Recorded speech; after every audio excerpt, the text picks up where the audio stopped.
গুৱাহাটীৰ কৃত্ৰিম বানপানী ৰোধ কৰাৰ স্বাৰ্থত শিলহাকু উচ্ছেদ কৰিছে বুলি কৈছিলে আৰু ইয়াত থকা প্ৰায় 1203টা পৰিয়াল ইতিমধ্যে বিজেপি চৰকাৰে উচ্ছেদ কৰিলে। সেই কথা আপোনালোক সকলোৱে জানে আৰু ইয়াত থকা লোকসকল খিলঞ্জীয়া মানুহ আছিলে।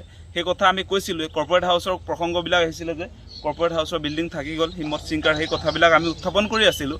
আৰু আপোনালোকে নিজে এবাৰ চাওক যে এই অঞ্চললৈ শিলহাকুলৈ সঁচা সঁচিকৈ গুৱাহাটীৰ কৃত্ৰিম বানপানী আহিছে নে নাই, সেই কথাটো এবাৰ চাওক নিজে আপোনালোকে। চাৰিওফালে এক পাক কেমেৰা ঘূৰাই দিয়ক। এইফালে আপোনাৰ ডাম্পাৰ কিছুমান লগাই দিয়া হৈছে, JCB আছে, ইয়াত মাটি খনন কাৰ্যসূচীটো চলি আছে। কিন্তু আমি দেখা নাই যে গুৱাহাটীৰ কৃত্ৰিম বানপানী শিলহাকুলৈ যে আহিছে সেই কথাটো আমি দেখিবলৈ পোৱা নাই। কিন্তু মুখ্যমন্ত্ৰীগৰাকীয়ে কেনেকৈ দেখিছে আমি নাজানো।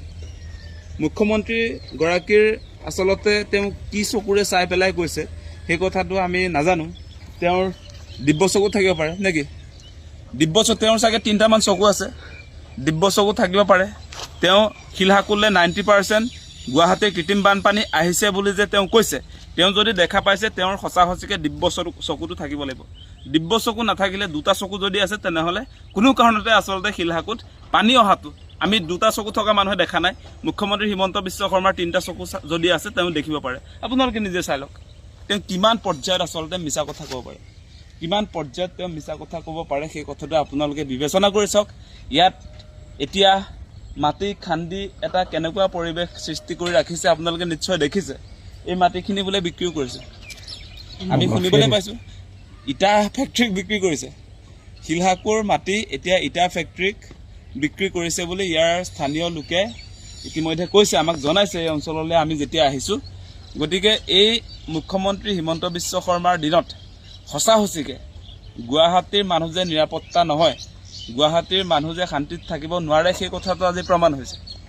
মুখ্যমন্ত্ৰীগৰাকীৰ দিনত তেওঁৰ কাৰ্যকালত গুৱাহাটীবাসী যে নিৰাপত্তাহীনতাত ভুগিছে, গুৱাহাটীৰ মানুহৰ কাৰণে খিলঞ্জীয়া মানুহৰ পক্ষত যে মুখ্যমন্ত্ৰী নাই সেই কথাটো আজি প্ৰমাণ হৈছে। আপোনালোকে চাওক গুৱাহাটীৰ কৃত্ৰিম বানপানী এয়া আহি আছে। সম্ভৱ হিমন্ত বিশ্ব শৰ্মাৰ মতে এয়া কৃত্ৰিম বানপানী আহি আছে। আপোনালোকে চাৰিওফালে চাওক, ইয়াত ক'ৰবাত আপোনালোকে দেখিব নেকি ইয়াত যে গুৱাহাটীৰ কৃত্ৰিম বানপানী আহিছে বুলি ক'ৰবাত দেখিব নেকি? চাৰিওফালে মাটিয়ে দেখা পাইছোঁ আমি। কোনো ফালেদি আচলতে গুৱাহাটীৰ কৃত্ৰিম বানপানী এই অঞ্চললৈ অহা নাই। এনেও আমি এটা কথা কৈ আছিলোঁ, নালাটো নালাই ভৰ্তি হোৱা নাই। এইটো ইয়াৰে পানী, কালি বৰষুণ দিয়া পানীটোৱে ভৰ্তি হোৱা নাই এইটো। গতিকে গুৱাহাটীৰটোতো বহুত দূৰৰ কথা। গুৱাহাটীৰ কৃত্ৰিম বানপানী শিলহাকুলৈ যদি আনিম বুলি ভাবিছে তেওঁ মূৰ্খৰ স্বৰ্গত বাস কৰিছে। মূৰ্খৰ স্বৰ্গত বাস কৰিবই লাগিব তেওঁ। কাৰণ আমি এটা কথা কৈছোঁ যে মালিগাঁও, হাতীগাঁও, জুৰুড, তিনিআলি, চান্দমাৰি, বৰাগাঁৱৰ পৰা শিলহাকুলৈ কোনো কাৰণতে পানী আহিব নোৱাৰে, নাহে। শিলহাকু তুলনামূলকভাৱে বৰাগাঁৱতকৈ বহুত ওপৰত আছে, চান্দমাৰিতকৈ ওপৰত আছে। সেই কথা আমি কৈ আছিলোঁ।